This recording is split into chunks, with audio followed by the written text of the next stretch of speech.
In the 1st century, Christianity began to rapidly spread throughout the Roman Empire, which really soon began to suffer under its own immense weight. By the late 2nd century AD, the Roman peace had begun to falter.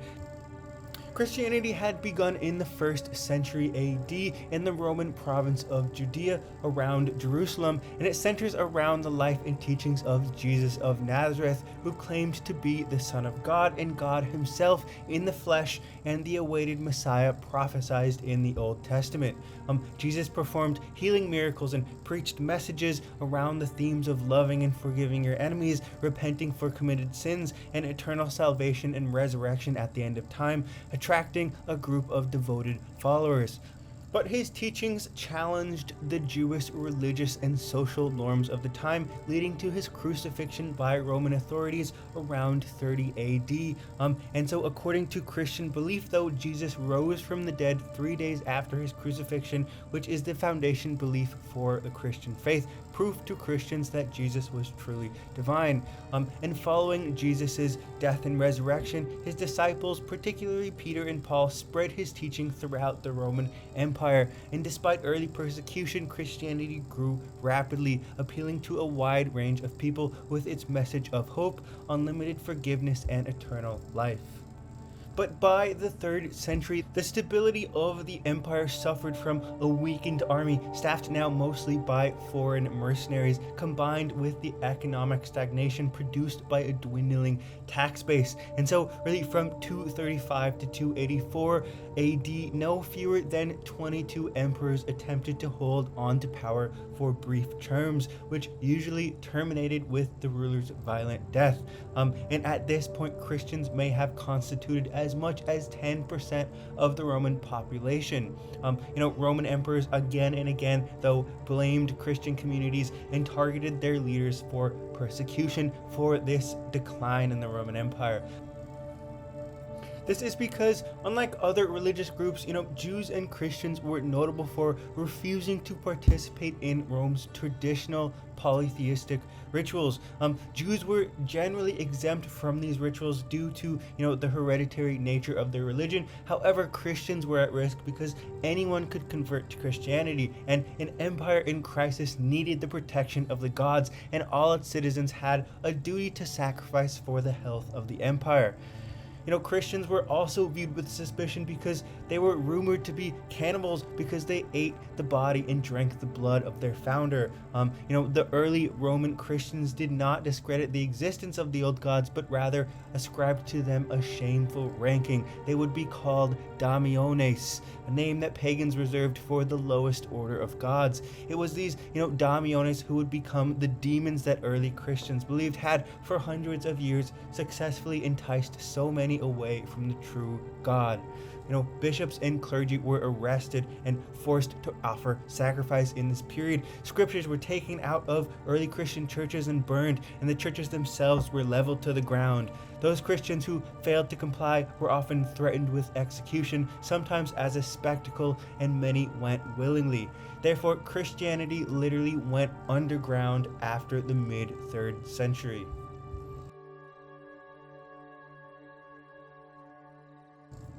So 3rd century Christian churches, before their religion became illegal, were modest and humble, usually, improvising a sanctuary in the home of a wealthy citizen, known as a community house, or domus ecclesia in Latin. And these early house churches typically accommodated, up to 70 people, and were, probably modestly decorated with symbols and stories of biblical scenes. They welcomed converts from all diverse backgrounds, including the poor and destitute, as well as spiritually disaffected wealthy individuals. They were capable of runaway growth, but none of them survived because they were all destroyed in this 3rd century crisis.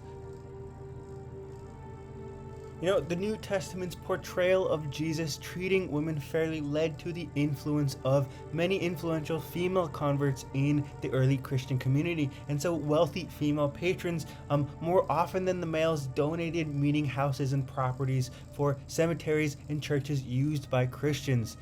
But then, as I said, when Christianity began to become a persecuted religion, persecuted Christians in Rome and in other cities improvised churches in basements and frequently underground catacomb cemeteries to use as their new ritual meeting places. So literally, I say, Christianity went underground. They were hidden from the surface. They were hidden below cities. And here on this slide, you see one of the best preserved meeting houses underneath Rome. This meeting house is essentially a double height hall created by converting the lower floor of an insula apartment block to a Christian church. The design is this simple long aisled pathway, which became, this kind of common arrangement for conducting ritual processions, particularly for the sacrament of the Eucharist, eating of the bread, drinking of the wine. And so visitors and parishioners to these underground churches were usually, at least in Rome, treated to a unique blend of pagan and Christian frescoes. And so these frescoes kind of offer insights into the daily life of ancient Romans and how the city changed with the rise of Christianity. Notably, there's a depiction of the goddess of spring, the Roman goddess of spring, Persephone, symbolizing the Christian belief in resurrection, but using it in a pagan way, so symbolizing this belief in resurrection both for Christ and all individuals at the end of time. But probably just as common depicted on the walls of these underground churches were martyrs, people put to death for defending Christianity at this time. And so at the end of this alley, this room, stairs led to a small shrine adorned with frescoes showcasing the martyrdom of 3 Roman Christians being led to their death by Roman soldiers. So, because of the early Christian theological emphasis on bodily resurrection at the end of time, these early Christians in Rome, felt they needed to preserve their bodies and oppose the Roman tradition of cremation. And so they secretly dug these massive underground burial sites underneath Rome, which became, this elaborate maze of tomb-lined corridors carved out from the soft tufa stone under Rome's cemeteries. And, Christians would have gathered here to, as I said, hold mass, but also celebrate the anniversaries of the death of famous martyrs and pray for their intercession in these struggling times. Most of the early popes and martyrs of Rome were actually buried in these. Their tombs would have been later moved into churches above ground for larger crowds to venerate when Christianity became legal again. But for the time being, every Christian burial was underground, usually in these massive catacombs. And so these early Christian catacombs typically have a layout of, long, narrow corridors or galleries with burial niches carved into the walls to house the bodies of the deceased, and then a stone placed in to, lock out the decay, the smell. Some catacombs often contained these, larger rooms called cubicula, and these were the underground churches that house the religious ceremonies, and these are what tourists go to see today, to see the frescoes and inscriptions. The frescoes on these underground churches usually depicted biblical scenes, especially those related to resurrection and eternal life. So it's common to find scenes of the Good Shepherd, Daniel in the lion's den, the healing of the paralytic, and the multiplication of the loaves and fishes, if you're familiar with Bible stories. But also you find these early Christian symbols all littered all over these catacombs, like the fish, the anchor, the Chi Rho symbol, and the peacock. It doesn't take an archaeologist to figure out that these were Christian catacombs. They make it very, very obvious. They're very proud to be Christian, and they're going to show it on the walls. As Christianity finally gained acceptance and ceased to be a persecuted religion in the Roman Empire, Christians began to bury their dead, finally in above-ground churches, and the catacombs gradually fell into disuse and were abandoned. But this contributes to why they were so perfectly preserved. Right, in a lot of cases, you didn't have pilgrims visiting them all throughout the ages of history. A lot of them were only rediscovered in the 1600s, 1700s. So they're kind of really great snapshots into this persecution period of the Christian era. But before Christianity was legalized, the Emperor Diocletian made drastic efforts to salvage the empire's disintegrating structure. So in 294 AD, he proposed the establishment of a four-emperor divide system, which made things a lot easier to govern, with one emperor for the east, one for the west, and two younger emperors for the Greek and European holdings. In theory, the two older tetrarchs would retire after 10-year terms to allow their younger alternatives to take power, who would then choose new successors. And so Diocletian, confident in this system, retired in 305, thinking his system would hold, but he trusted his chosen emperors too much. Their sons would naturally feel they had been slighted and deserved to succeed to the empire, not the younger emperors.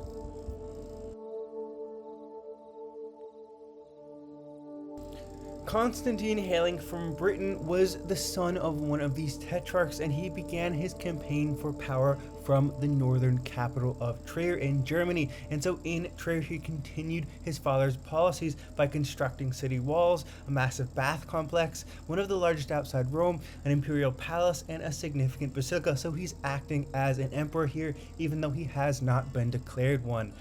This basilica, which you see on this slide, was made entirely of bricks, roofed with wooden trusses, and featured a rectangular hall with tall arches similar to those found in aqueducts. And the two tiers of arched windows here between the piers of each bay kind of gave the interior this exceptional luminosity, not really before seen in Roman basilicas. But this basilica served as an audience hall for Constantine, featuring Constantine's throne under a large semidome or apse at the end of the axis. Hypocausts under the floor even heated the floor of the basilica like a thermal bath.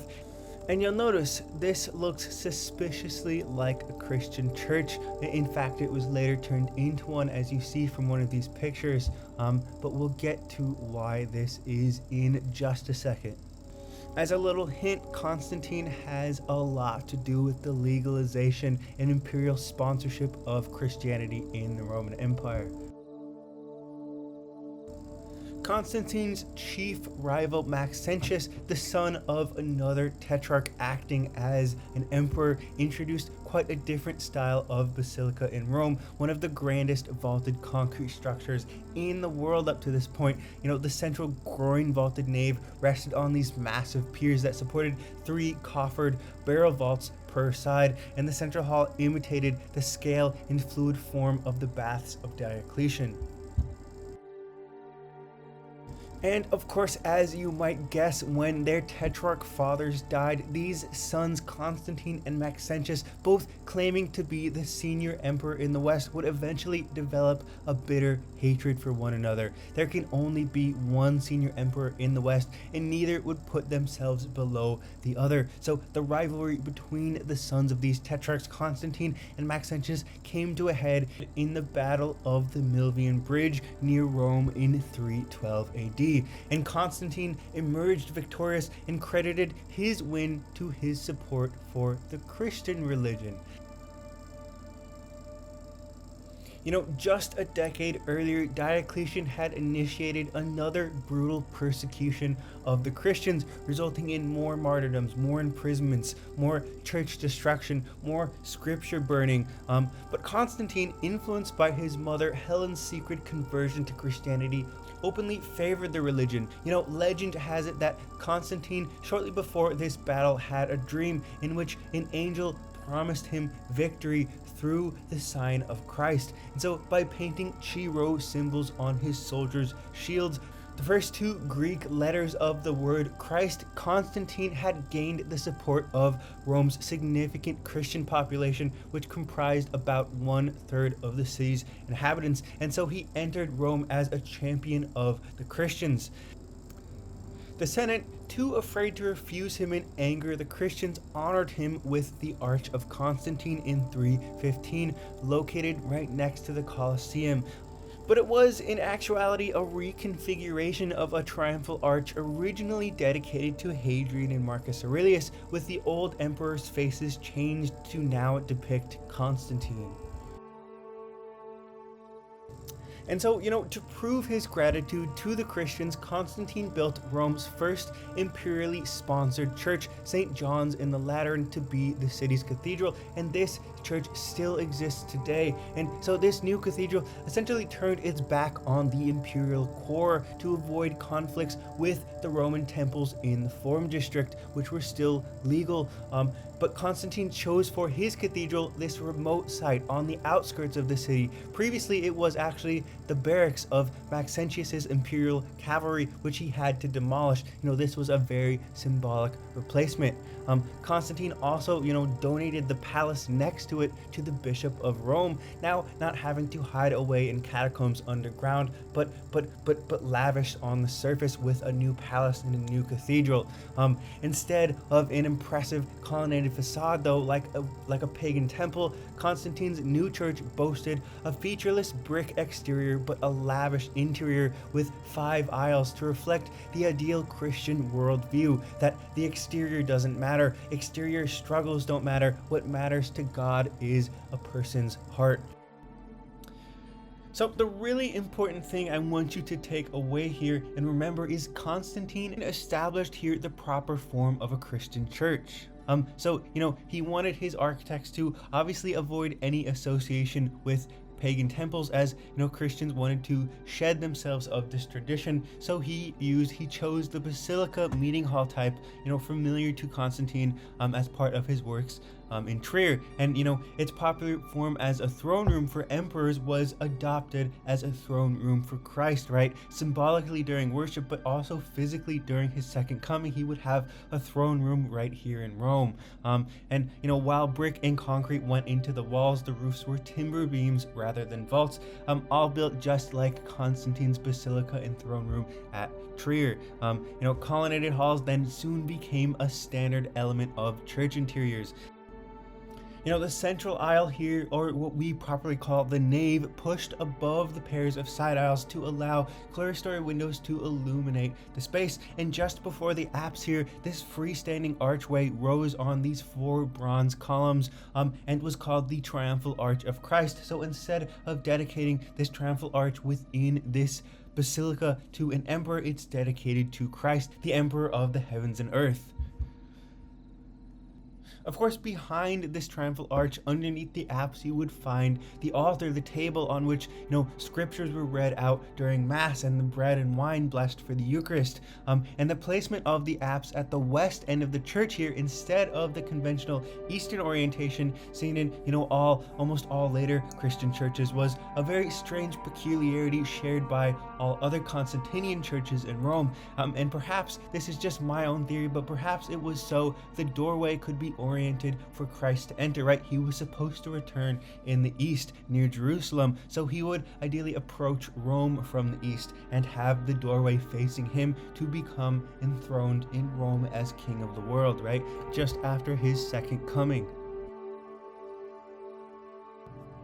Soon after beginning the Lateran Basilica, Constantine also established the proper form for Christian baptistries here. He commissioned a separate baptistry behind the apse of this church, which was octagonal, domed, and surrounded by a colonnaded ambulatory. And so this very design became really the model type for baptistries throughout Italy. And this is, of course, where converts were initiated into Christianity. Christian baptism involved full immersion in water, so baptistries were really inspired by Roman bathhouses with, their round arches and soaring domes, a lot like the Frigidarium in Pompeii, for example. And then in 326, Constantine sponsored the most important church in Western Christendom, the Old St. Peter's Basilica, the first iteration of what is now St. Peter's Basilica in Rome, or the Vatican Church, the church at the center of the Vatican. This is the seat of the Bishop of Rome. This is the seat of the Pope. So it's obviously located on the Vatican Hill across the Tiber River, kind of away from the city center again, and it served as the burial basilica marking the tomb of St. Saint Peter, the first pope and the last of Jesus's disciples. And so, like all of the early churches that Constantine was building around Rome, it had this kind of unassuming facade on the outside, and a grand colonnaded atrium in the front, but it was slightly larger than the Lateran. This basilica had a similarly tall nave flanked by pairs of aisles with 100 columns, a lot of them reusing these columns from pagan temples Constantine, demolished to make way for this massive church. And near the rear end of the church, Constantine initiated yet another architectural standard for churches. So a crossing or transept was created, essentially this T-shape at the western end of the church, which for one allowed for a lot more space for crowds visiting the tomb of St. Peter in the crypt beneath the central altar, but also accommodated this large choir who would sing during Mass from these transepts, now out of the way of the clergy conducting Mass, their voices echoing up into the high ceilings and back down to the parishioners in the nave. On the apse of this church, you would have found a beautiful mosaic of Christ enthroned, flanked by Saints Peter and Paul, two of Christ's primary apostles, while on the arch in front of the apse, another mosaic showed Constantine offering the building in miniature to Jesus himself. Here, an inscription made the emperor's intentions clear. It reads, "Because under your guidance the world rose triumphant to the skies, Constantine, himself a victor, built you this hall." And a mosaic is essentially an image made of small, kind of regular pieces of colored stone, glass, or ceramic held in place by plaster or mortar. Occasionally they are coated in gold leaf and placed at slightly different angles so as to reflect off of one another and kind of shimmer as the perspective changes. So underneath, below, I've shown you just a couple really close-up examples of mosaics so you can see what they're really made of. They're really just made of these tiny stones. And they're very, very popular in Christian architecture.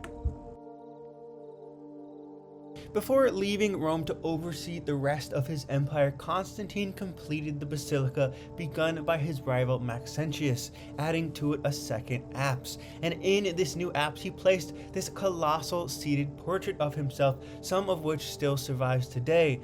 Here his eyes look heavenward to God, and it's thought he once held a standard that once held the Chi Rho symbol. And so with this monument, Emperor Constantine officially declared to the empire that he himself was a Christian and times were about to change. Christianity was now not only not persecuted but an imperially sponsored religion, and Rome's architecture began to slowly Christianize as wealthy Christian families began founding parish churches across the city, as well as mausoleums to honor burial sites of Christian martyrs. With the exception of a single emperor, all of Constantine's successors eagerly embraced Christianity. In 313, it was declared the official state religion, and in 356, an imperial decree went out calling for the closure of all pagan temples throughout the empire. Christianity swiftly took hold.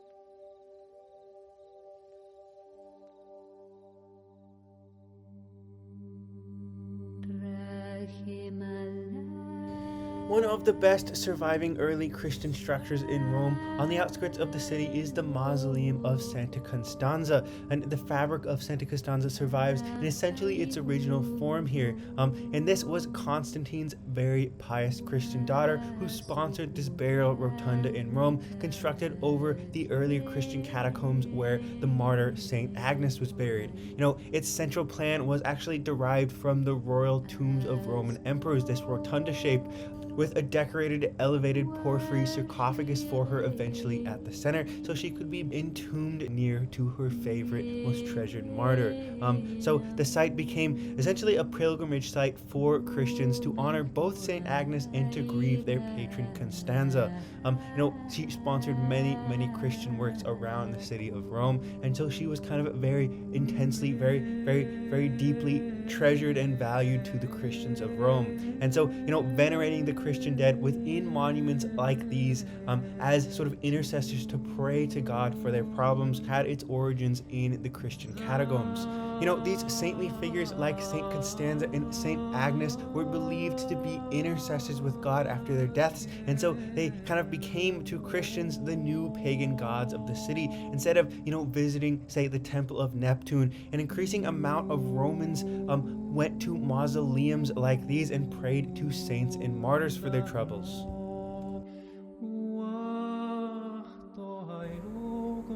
But soon, as I've kind of alluded to, Constantine would do something unthinkable. In 326, he left Rome, never to return, to move the capital of the Roman Empire to Constantinople, this city between Greece and Turkey. And so after Constantine left Rome, the senatorial class kind of lost its political authority to the church, with its pope and bishops. And so the population in Rome kind of dwindled to around 30,000 inhabitants as a lot of the upper classes left for the new capital in the east to be with the emperor. And so, despite Rome's dwindling population, a series of large Christian basilicas, Christian churches were founded during the 5th century as, the seeds Constantine planted grew Rome into a very Christian city. And these, early Christian basilicas really represented the final works achieved within the classical tradition of ancient Roman architecture.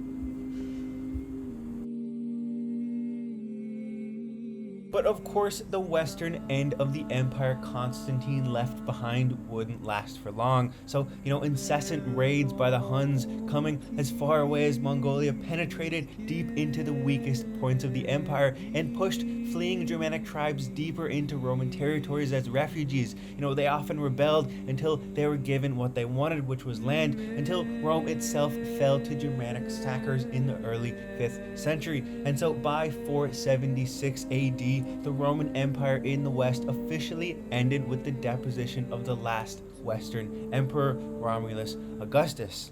But the popes of Rome now took on a prominent role as patrons and chiefs of the city of Rome and sponsored new churches using this kind of refined classical style as a sort of statement of Romanness to survive with dignity even without an empire. So in essence, between the 300s and the 500s, the Roman Empire fragmented, with the eastern half continuing as the Byzantine Empire and the western half divided among various barbarian Germanic kingdoms. One pope founded the Basilica of Santa Sabina in 430 AD on the Aventine Hill, a sparsely populated area with an abandoned temple at this time and greatly damaged because of a Germanic raid. So he demolished the temple and built this church, and it remains the best preserved example of early Christian architecture surviving in Rome. I highly recommend a visit. It's like stepping through a time machine.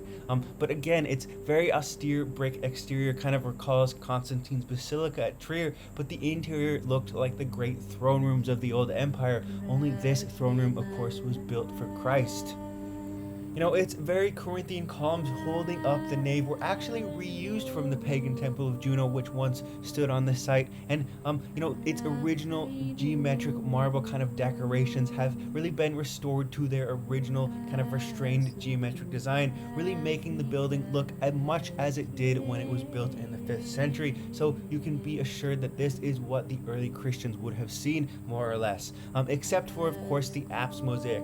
The original 5th century apse mosaic was replaced in 1559 by a fresco, but the composition probably remains unchanged. So here Christ is flanked by the good thief and the bad thief, and he's seated on a hill while lambs, a symbol of his flock, good Christians, drink from a stream at its base.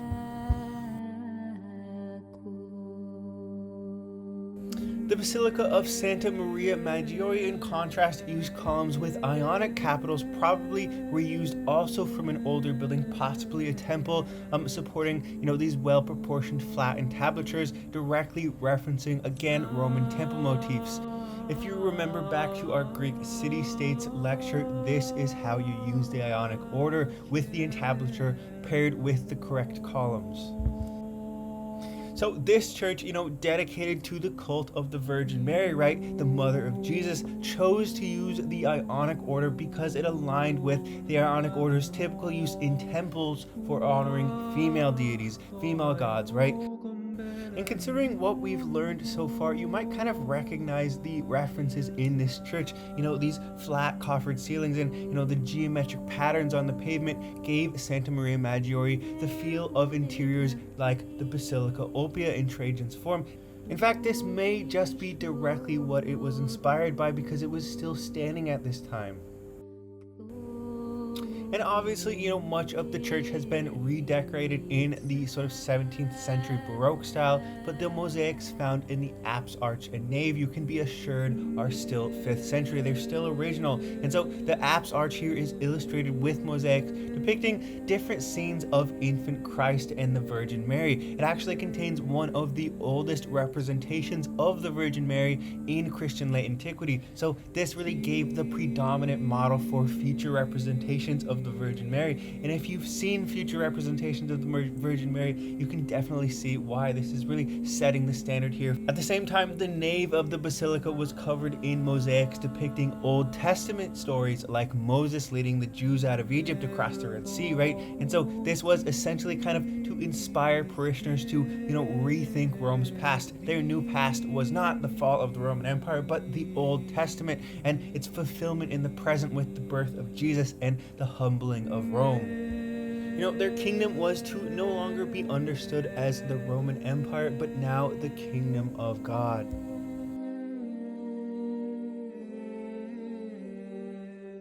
The third and most original of these early Christian churches in Rome was the St. Stefano Rotunda, dedicated to Christianity's first martyr, St. Stephen. And again, like Santa Costanza, it aimed to kind of mimic an imperial mausoleum with a central domed area. But unlike Santa Costanza, it fully functioned as a church with an altar in the center and the parishioners kind of standing around in a circle. Originally for rectangular chapels kind of extended out in the 4 cardinal directions, forming a cross connecting to a second external ambulatory that encircled the whole, with 4 kind of planted gardens in the residual spaces between the chapels. The Valerio family, the patrons who funded the construction of this church, had actually traveled to Jerusalem several times and wanted it to resemble the Holy Sepulchre then being built in Jerusalem over Jesus' tomb. But times were not kind to Rome. Because of Rome's declining fortunes, the Valerio family could not finish the central dome, and to support the roof, an aqueduct-like arcade had to be added, kind of dividing awkwardly the central space. And the devastation of Italy by these warring Germanic warbands continued throughout the 5th and 6th centuries. And so during the chaos, the funding for churches dried up in Rome, and the popes were forced to transform some of the great imperial monuments of the city, including the Senate House and the Pantheon, into shelters for the church and its institutions for the growing Christian class in Rome. And so the Pantheon, for example, was rededicated in 609 AD to all Christian martyrs.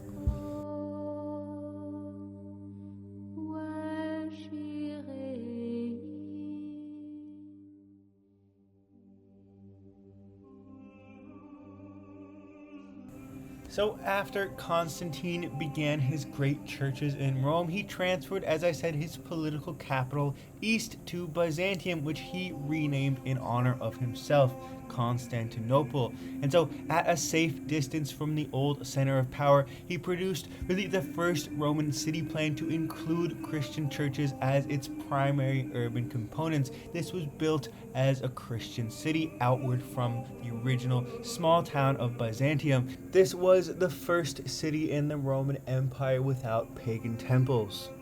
On the east side of the city stood his great palace and open parks for leisure and hunting, as well as the imperial church.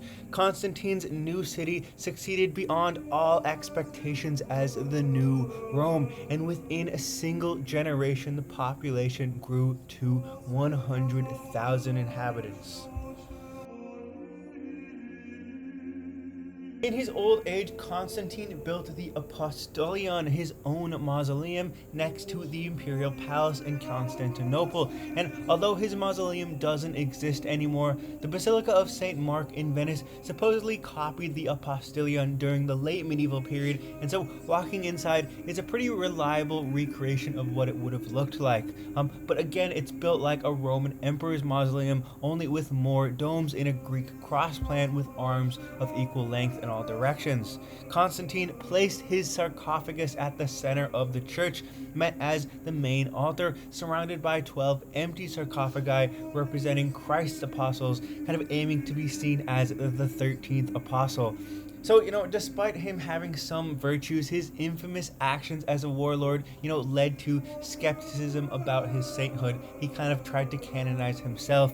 And so this was a little bit awkward for posterity, so his successors actually relocated his sarcophagus to a separate mausoleum after his death.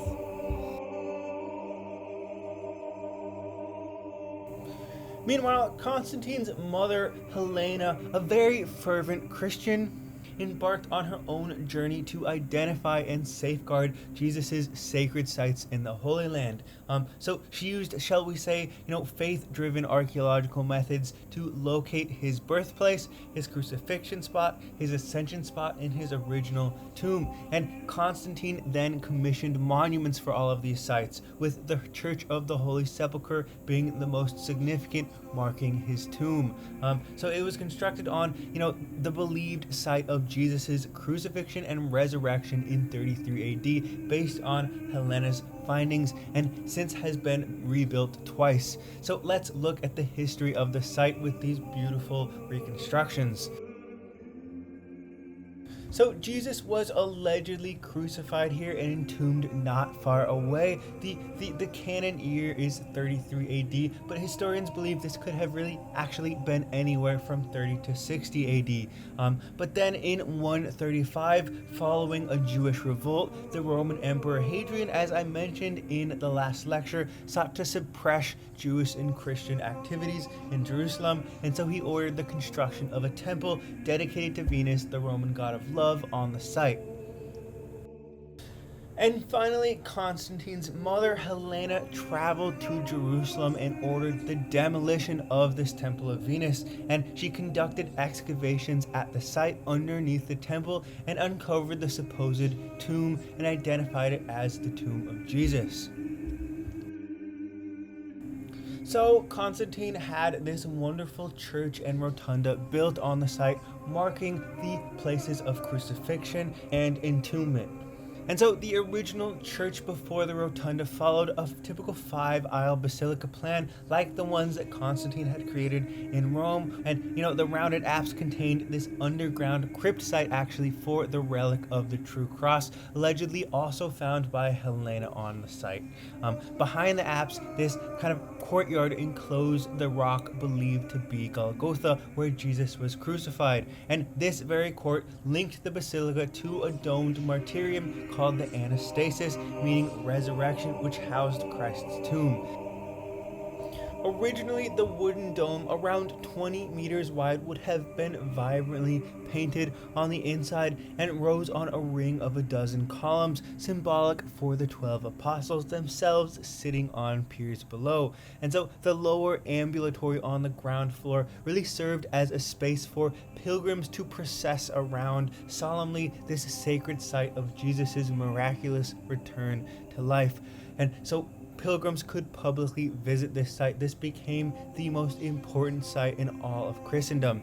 And so if you want to imagine what this would have looked like, Santa Costanza's rotunda covered about the same diameter as the Anastasis in Jerusalem and reproduced the shimmering atmosphere of kind of the original building. So it's good to look at to get a sense of just what the Anastasis would have looked like in its original conception.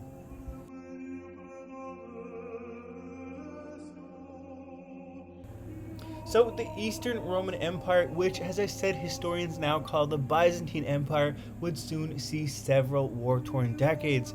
After Constantine, imperial power grew more and more shaky as wars with Persia and reconquest attempts of the West spread resources too thin. So welfare slacked and taxes grew exponentially within this empire, leading to riots and the destruction of the Hagia Sophia, the royal church near the imperial palace, built built by Constantine in 404. It was actually rebuilt and destroyed again in the famous Nika riots of 532, where citizens essentially stormed the imperial palace shouting Nika, meaning victory. The wild mob ran wild for 3 days, sacking the royal palace, demanding lower taxes. The then Emperor Justinian actually sent his trusted general Belisarius to suppress the revolt with the help of barbarian mercenaries from Germanic northern Europe. Constantine announced he would let them make terms if they met him in the Hippodrome, and then locked them in, and Belisarius' army poured in and slaughtered every last one of them, as many as it's thought 30,000 rioters. So obviously Justinian needed to make reparations if he was to keep his throne. Only the construction of something to rival Herod's temple in Jerusalem would prove to quench the flames of the riots, and you can probably see where this is going. So taxes were lowered, and Justinian spent his royal treasury on a second reconstruction of the Hagia Sophia as a penance and reparation for what he did to his own city. It was to be the largest, most ornate church ever before seen in the world, and now open to the public. So the project began shortly after the Nika riot ended, guided by two renowned scientists, Anthemius of Thralls and Isidorus of Miletus, who were of course instructed to use a minimum of flammable materials this time. So Anthemius and Isidorus planned the central dome 23 meters in diameter to rise more than 50 meters above the nave. It was the tallest dome then in the world. And this shallow drum pierced with 40 clerestory windows supported it so that it seemed to kind of float, held up by God himself. The dome was to be built on top of a cube, the nave of the church, but the Romans had never solved the problem of how to place a dome atop a square space before. And the solution these scientists found out was pendentives. This is at least one solution. We're going to see more solutions in this class, but this was the first solution, pendentives, and this is primarily used by the Christians. And so pendentives are these kind of triangular vaulting curves that lift a dome on four arches, forming a square base, and you can see a nice little illustration of them here. Here much of the thrust outward from the massive dome was absorbed by these massive buttresses, thick towers built on the four corners of the church. This would have been enough to support maybe a smaller church, but a dome of this size, the scientists found needed more. The buttresses began to buckle, so two semi-domes on the east and the west side stepped down into three smaller arches, sheltering scooped out conches, which helped buttress the massive weight of the dome. All of this was needed. So Hagia Sophia's complex succession of, concave conches, semi-domes, and the world's largest dome since the Pantheon, suspended above the nave with no apparent mass for its support, created a church that looked as if it was held up by God. Colored marble used for the columns and revetments and the shimmering gold mosaics only added awe that was this engineering marvel with no internal supports. Justinian, on entering the completed church for the first time, is said to have exclaimed, "Solomon, I have outdone you." And there are even records of pagan barbarians from Germanic Europe who served as soldiers and bodyguards in Byzantine armies, who upon entering this church were immediately converted to Christianity. They were so amazed by it.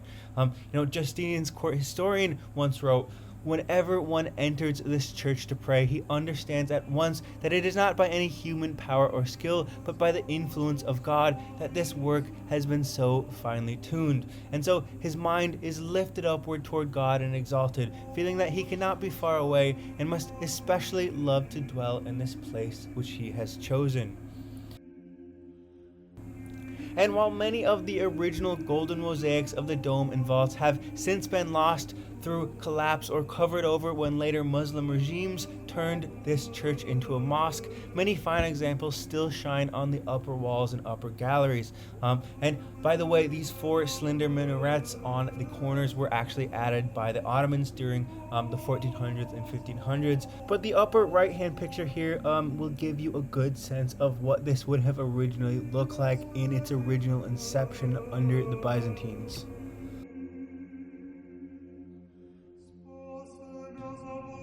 Meanwhile, as the Western Roman Empire continued to crumble into fragments, Ravenna, this coastal city in Italy, was reconquered by the Byzantines and used as a Byzantine power center. Ravenna would essentially become the capital from which the Byzantines would attempt to assert their rule back over Italy. And so the Byzantines invested so much into Ravenna that it remains to this day the best city in the world to visit if you want to experience late antique churches in their most preserved form, churches from this era. It has been called the city of mosaics because its characteristic churches built during this time were absolutely covered inside with glittering mosaics, many of which still survive today. And I would highly recommend a visit, especially if you're interested in this era.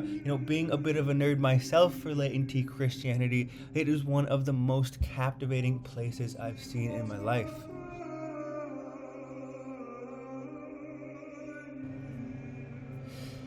But before we look at Byzantine Ravenna of the 540s, let's briefly go back in time to the 430s, just before the fall of the Western Roman Empire, because some of the most important Christian works in Ravenna, believe it or not, date to this violent and chaotic time.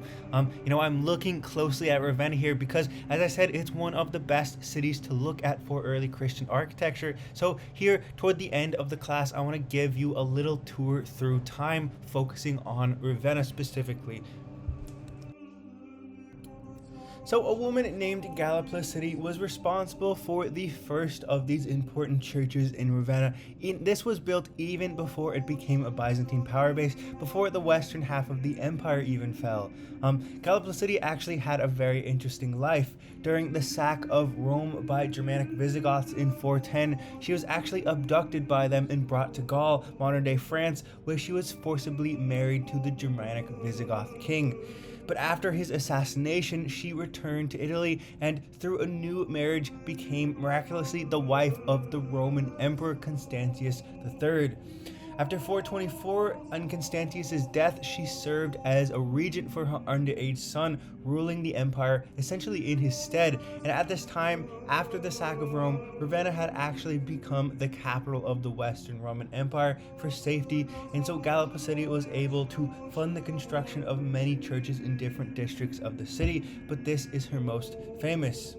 And this was actually a small part of a larger basilica which she built next to her new palace, but the church and palace are no longer standing, only this small cruciform chapel, now called the Mausoleum of Galla Placidia, once attached to the narthex of the old basilica you can see in this picture here.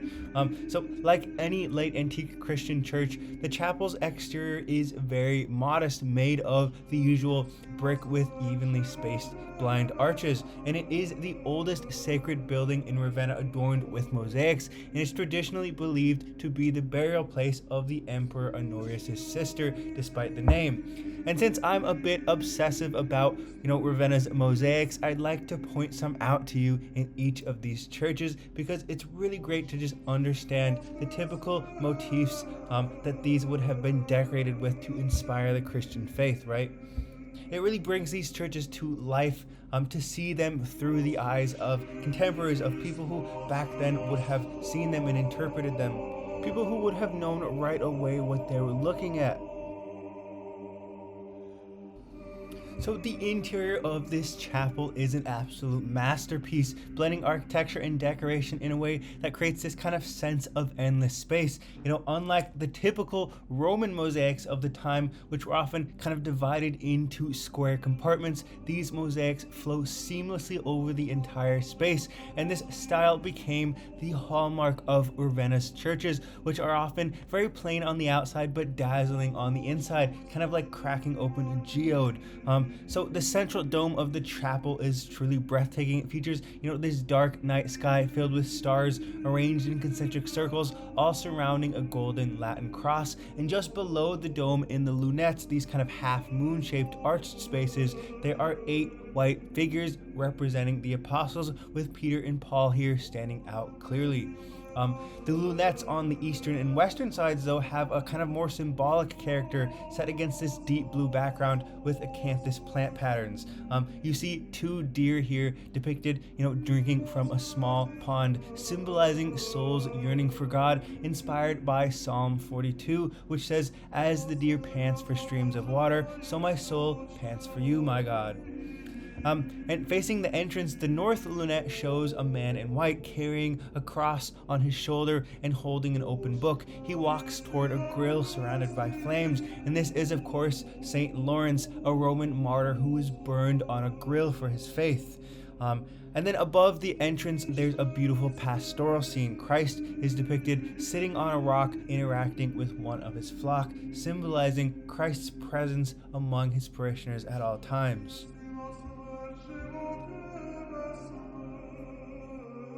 In the 430s, Galla Placidia funded the construction of Ravenna's cathedral and this baptistry, the Orthodox baptistry, this 8-sided building that has stood the test of time and outlasted the cathedral, even though it itself has sunk about a meter below street level. Ravenna is built on kind of a marshy ground, so some of its more heavier churches in some regions are actually very slowly sinking into the ground. But from the outside, it might just seem like another brick building, but inside it's a whole different story. The dome is adorned with beautiful mosaics arranged in concentric circles. At the center you'll find a scene depicting the baptism of Christ here, surrounded by his 12 apostles. And there's also an interesting detail. Right in the center of the mosaic, with Christ getting baptized, the figure of the river god Jordan actually emerges from the water. And so this is, again, a nod to pre-Christian symbolism, showing how, older traditions were sometimes woven into Christian art, even all the way into the 430s. But then, after the fall of the Western Roman Empire, of course in 476, the Byzantine emperor in Constantinople foolishly entrusted a barbarian Germanic general named Theodoric, the king of the Ostrogoths, to oust another barbarian Germanic pretender, Odoacer, the very man who had caused the fall of the Western Empire and attempted to, at this time, take control of Italy. And you can see Theodoric here on one of his coins sporting a very fashionable Germanic mustache. Theodoric not only succeeded in eliminating his rival, but also seized power for himself in Ravenna in 493 AD. And so immediate pre-Byzantine Ravenna would be ruled by Germanic Ostrogoths, and they really left their mark on the city. These Ostrogoths, though, followed a different Christianity than the Greeks and Italians, and this would lead to conflicts with their subjects. So the backstory, in short, is Arius, this Christian heretic, had essentially preached extensively to the Goths, Theodoric's people, about 2 decades ago, advocating that Jesus should not be worshipped as God, but instead venerated as merely a prophet. And so when these Gothic barbarians began to infiltrate Italy as settlers, mercenaries, and eventually rulers, causing the fall of the Western Roman Empire, Orthodox Christian bishops had emerged as the rulers of Italian cities, but their new Gothic barbarian rulers, however, often built their own Arian churches in these Italian cities with their own line of priests, and it was no exception in Ravenna. So in Italy at this time, it was essentially divided between 2 sects of Christianity, very complicated, very messy. So for his barbarian followers, Theodoric duplicated the cathedral and baptistry in the eastern half of the city, so his Arian Christians could have separate services as the Ravennian Orthodox Christians that were already there. And you'll notice for the baptistry, he's built the same building with the same mosaic encrusted dome, with, of course, Christ getting baptized in the River Jordan at the center, with the Jordan personified, surrounded by the 12 apostles. So, Theodoric went on to build many churches and chapels in Ravenna. He ruled it for 33 years, and this is the best preserved and most lavishly decorated of them all. St. Apollinare was originally meant for Theodoric's Arian Christian cult, and Theodoric built it actually right beside his palace in Ravenna, and it just might be my favorite church in all of Ravenna. I took these pictures, some of them just as the sun was coming up, making the gold mosaics really beautifully glisten and glitter in the sunlight. Of course, being a Ravenian church, the church's central nave boasted mosaics covering just about every square inch of the nave, divided into these 3 horizontal bands. So of course, I want to kind of walk you through it, get you to see how contemporaries would have seen it. So, starting with the top band, it's very small, but I've blown up a picture here for you. You would notice a series of rectangular panels that kind of alternate between scenes from the life of Christ. So on the left wall, walking in, the scenes depict Christ's miracles, where he appears, very young and clean-shaven, while on the right, the scenes show moments from his later ministry, arrest and crucifixion, where he looks older and has a beard, which you see here. Then between the windows, there are these kind of solemn figures in white set against a golden background, and these are prophets from the Old Testament holding rolls and books. Meanwhile, only the mosaics on the bottom band's extremities date from Theodoric's time. So one side shows Theodoric's palace with Ravenna behind, and the other displays the nearby port of Classis, the port that supplies Ravenna from the sea. And then at the ends near the apse, there's an image of Christ on his throne surrounded by angels, and the Virgin and Child with angels. Of course, in the mid-6th century, when Justinian finally took Ravenna over, he had to convert the church from Arian Christianity to Orthodox Christianity, and so obviously he had to make some changes to the mosaics to wipe out Theodoric's touch. So, figures from Theodoric's court would have originally been part of the mosaics of his court, but Justinian, here you can see, replaced them with simple curtains. He also altered the central band, swapping out whatever was originally there. We have no idea, with these images of white-robed martyrs and virgins, and so these figures are led by the 3 kings bearing gifts, approaching Christ on the one side and Mary on the other. Overall, the mosaics in the basilica are not just art. They tell a rich story of, faith, politics, and the blending of traditions over time. It's a very, very special place, and an absolute treasure, telling the very complicated, messy story of early Christian architecture.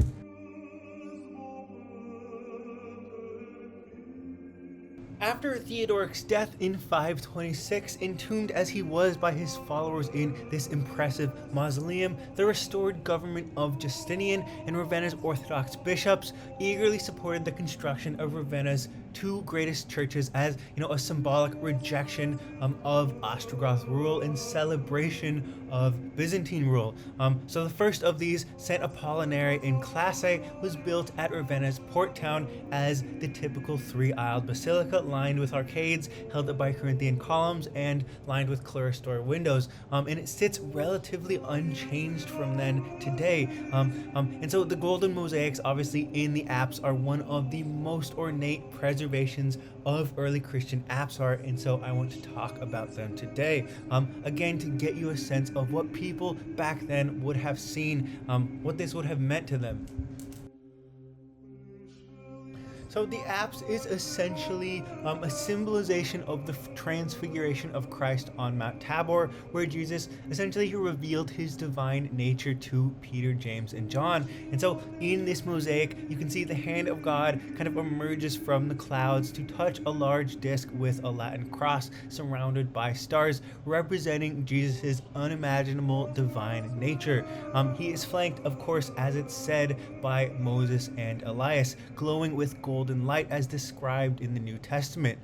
Below this, 3 sheep represent the apostles present in the story, Peter, James, and John. So it's a very symbolic representation of the Transfiguration. And then in the lower part of the apse, St. Apollinaris, this Syrian holy man and theologian, very famous in the early Christian world, stands with these outstretched arms in prayer, praying amidst the field of paradise for the faithful.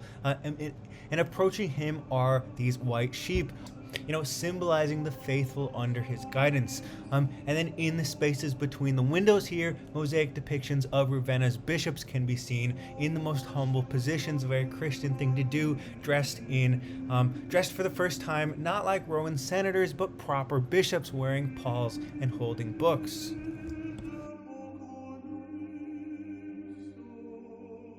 San Vitale was the other great church sponsored by the Byzantine government at the restoration of Byzantine rule in Ravenna. And this is everyone's favorite and the greatest church by far in the city. It was built atop the tomb of Ravenna's first bishop, Saint Vitalis, and planned as a round Roman martyrium, hence its rotunda layout like an ancient Roman emperor. And so Saint Vitalis's tomb, just like Saint Peter's tomb at Rome, was essentially housed in this easily viewed crypt below the church for pilgrims to visit and pray to, asking for miracles and spiritual guidance.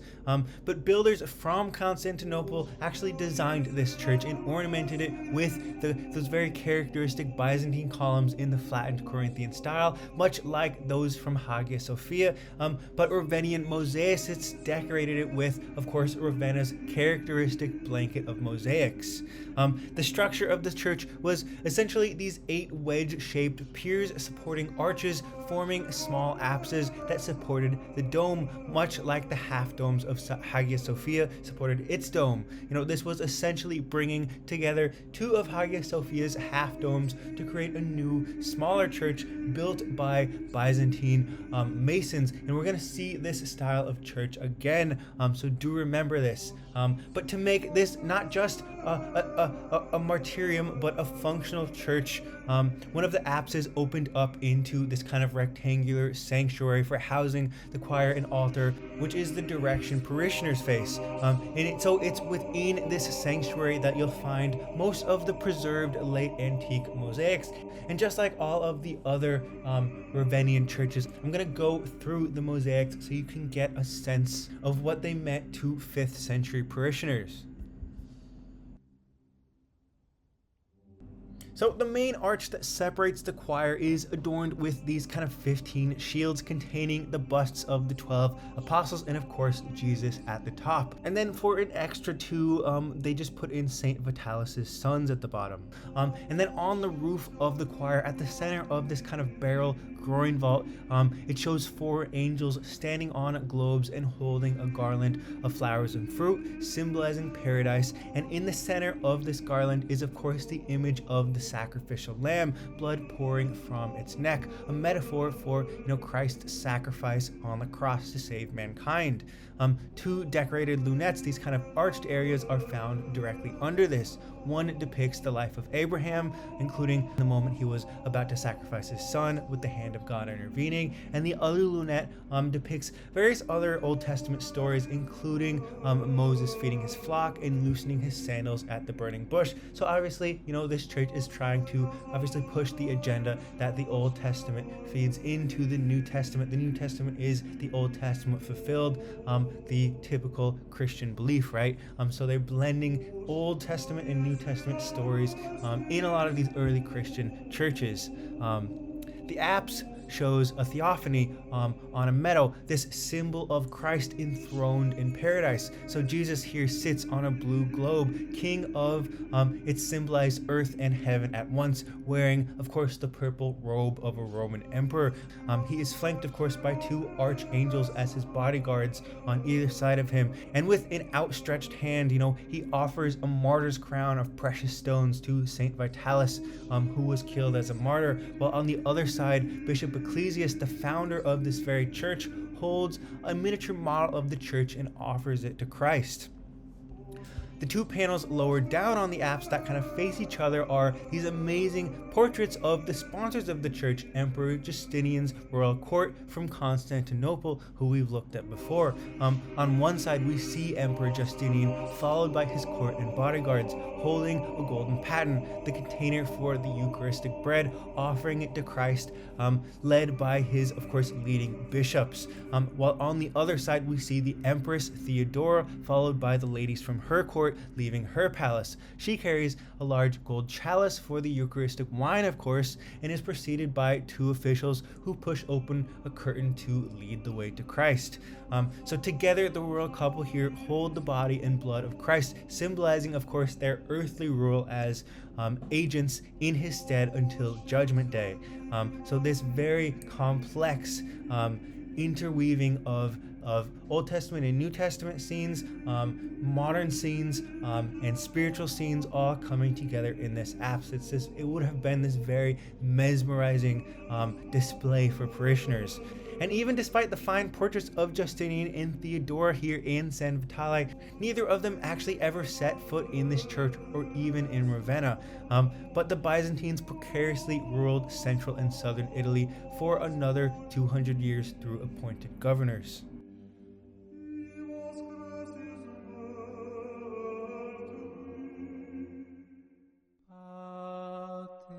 So finally, in this last bit of class, we're going to talk about the state of Northern Europe after the fall of the Western Roman Empire, how they fared now cut loose from Roman rule, and how this kind of resulted in the intensive rise of monasteries in this region. So, with the fall of the Western Roman Empire, Germanic warbands roamed Northern Europe, subjecting regions to siege and tribute. Meanwhile, though, bishops and clergy filled the power vacuum left by Roman town councils and governors. And so bishops were seen as kind of the successors of the empire in these small ways, as these heads of small towns and cities, whereas the Germanic warbands were the heads of entire states. And so bishops played this kind of crucial role in holding populations in place through communal prayer, mass, and miracles attributed to them. They also provided aid during famines and sieges caused by these Germanic incursions.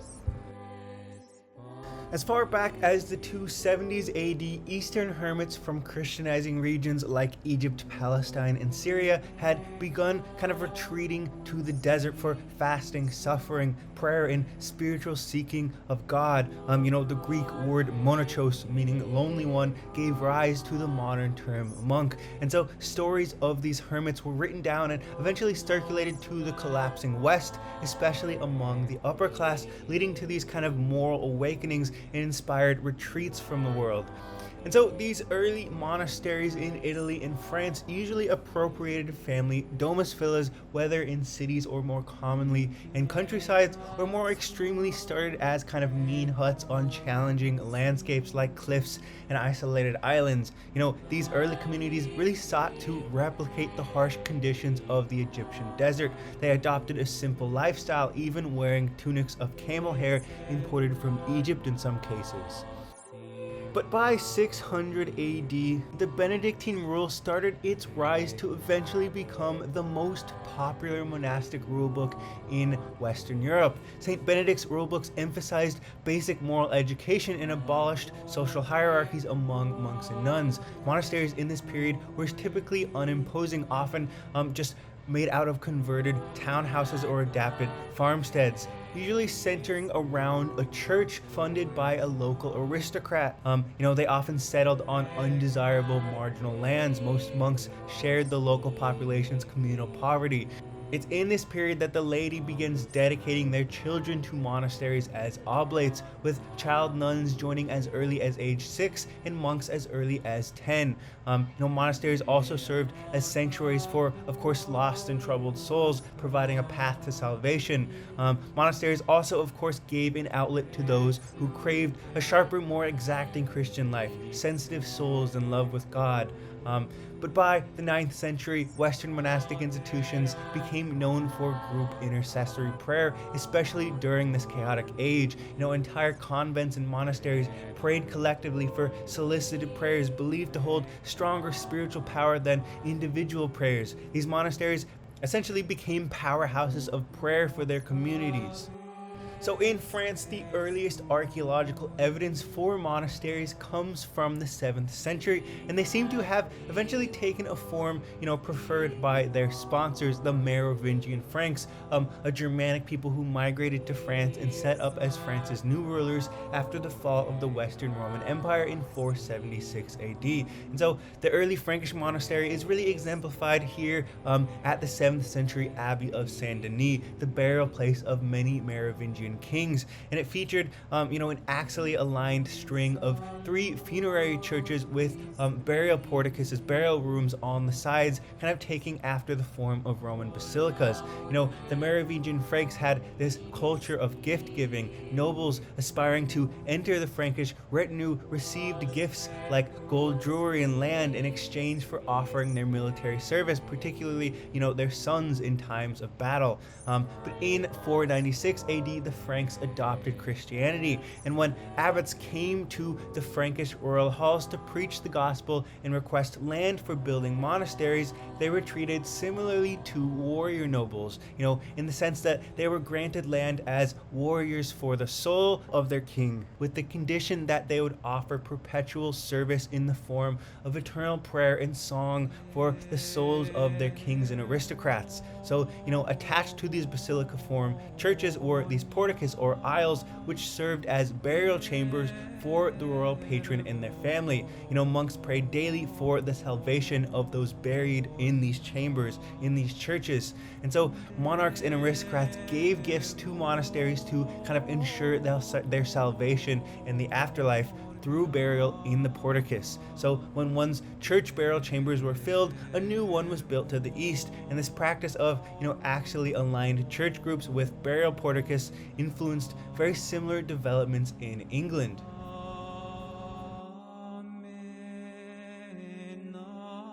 So you'll notice this reconstruction of St. Augustine's Abbey looks very similar, and it was England's first Benedictine monastery, founded in 597 by a mission to convert the Anglo-Saxon kingdoms to Christianity. And so the Anglo-Saxons were more Germanic tribes like the Franks, which had colonized England after the Romans withdrew their armies before the fall. So, in 597, Pope Gregory sent 40 monks from Rome to convert the Anglo-Saxon tribes to Christianity, and they established here the earliest Benedictine outpost in southern England as a sort of base for their conversion mission. And this is what this monastery represents. And so this monastery survives today only up to its foundation walls, which have been excavated, but we can tell a lot from the layout of these foundation walls and from what has been written about this monastery.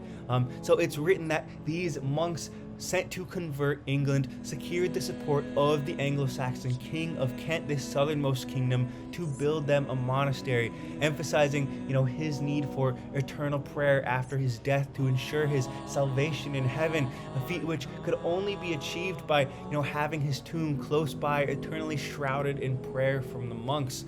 And so, successful in getting him to fund their monastery, this church design was, of course, influenced by Merovingian burial churches, which we just talked about, with, of course, a space on the side for royal tombs in the south porticus, while the north porticus actually housed the tombs of England's first archbishops.